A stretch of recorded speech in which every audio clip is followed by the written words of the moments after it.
Hello and welcome to week 3 of Transformations, People of God, our confirmation series for this year. You know me as your youth director, I'm Rachel, and this week we are focusing on our place in the world. Essentially, what is our purpose as a people who are loved by God? Many of you may know, or at least have seen Bill Webb around the building at Bethel. He takes care of the building, and he also has shared with me that he is Choctaw Indian from Oklahoma. As we were talking about purpose and our place in the world, this is one question that he said that we can ask ourselves to think about it. What can I do to heal the world? Whoa.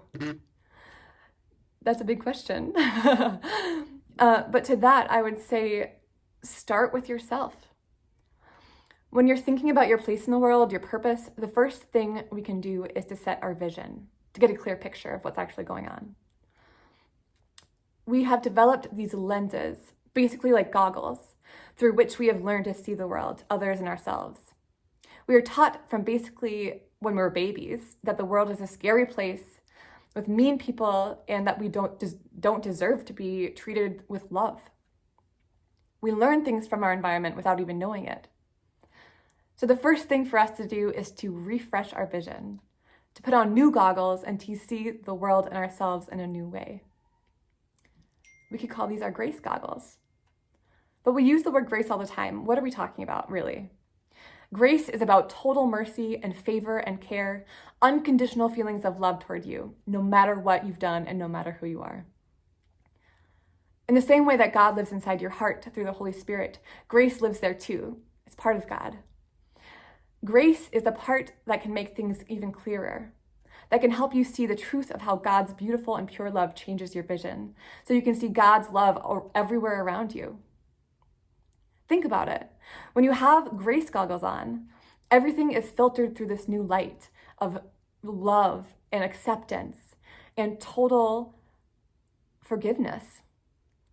There's nothing you can do to be less deserving of love. When we think about that, when we carry that feeling with us, and when we treat each other with that same sentiment, we experience life in such freeing ways that don't exactly fit into the ways our broken society taught us.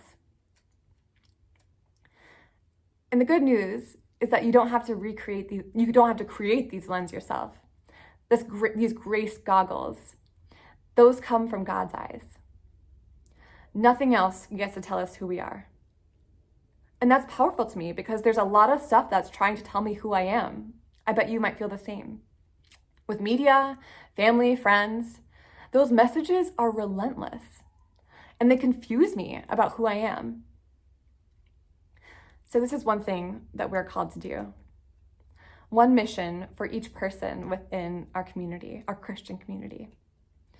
We get to remind each other of our grace goggles because we're all terrible forgetters. It's easy to move through life and to face your challenges day to day and to forget to be wearing those grace goggles because it's so easy to fall into the trap of talking down to yourself, of not believing in yourself, and of not feeling worthy. But we have to remind each other and ourselves to put those goggles on. We have to hear over and over and over who we are and that we belong to God. We have to hear over and over and over that God is gracious and merciful and abounding in steadfast love. We have to hear over and over and over that we are enough and that we are loved. You need to hear that. I need to hear that.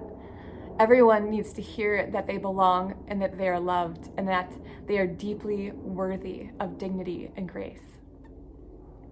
In some ways, church can be considered a deprogramming station. We need to hear that truth over and over again, especially when everything else is telling us that we're not enough, that we're not worthy, that there's too much in the world to be fixed. Each of us gets to remind each other of how loved we are. Literally, all of us can do this. It's not just the people who seem holy or godly. In fact, when Jesus was making friends, he sought out people who have experienced the hardness of life and who maybe have made hard decisions or bad decisions even. And they were kept from the truth of God's love because of their own broken goggles in their own time. Society then was also broken. There was oppression, there was dominance. People weren't being treated fairly. And so this is powerful and hopeful for us because it means that God is not only able to heal us through their brokenness, but that God seeks us out in our most broken states to do beautiful and healing work. And that's what we celebrate together in our community. That's what church is all about. That everyone gets to do the work of God. Even moving through your days, doing the things you normally do, the way you carry yourself with grace and love, and you work to use your grace goggles. This is the work of all the people in the whole church in the world. We each get this task. And these things that you do normally, like hobbies, interests, school, etc., these are the places for you to experiment and to explore. Get curious and get to know yourself even more because God has surprises in store for you and your own self that are so beautiful and unique and so you that you might not even know about yet. When you find these things that give you energy or catch your eye, be sure to dive into them because God might be giving you a clue about what special gifts that you have. These special gifts are not only for you to experience and to find joy in, but they are also a gift to the world. When you are totally and freely yourself, the beautiful things that come from that, from living into God's gifts for you, help remind others about their own grace goggles, their own gifts, and their own important part in bringing healing to the world. When you live into those grace goggles, when you live into a vision of how the world can be where we all love each other, where everyone is equally valuable and dignified, that is the work of God, and that's the work that we are doing, my friends. Thanks for joining me today, and I look forward to our Zoom meeting. Peace be with you.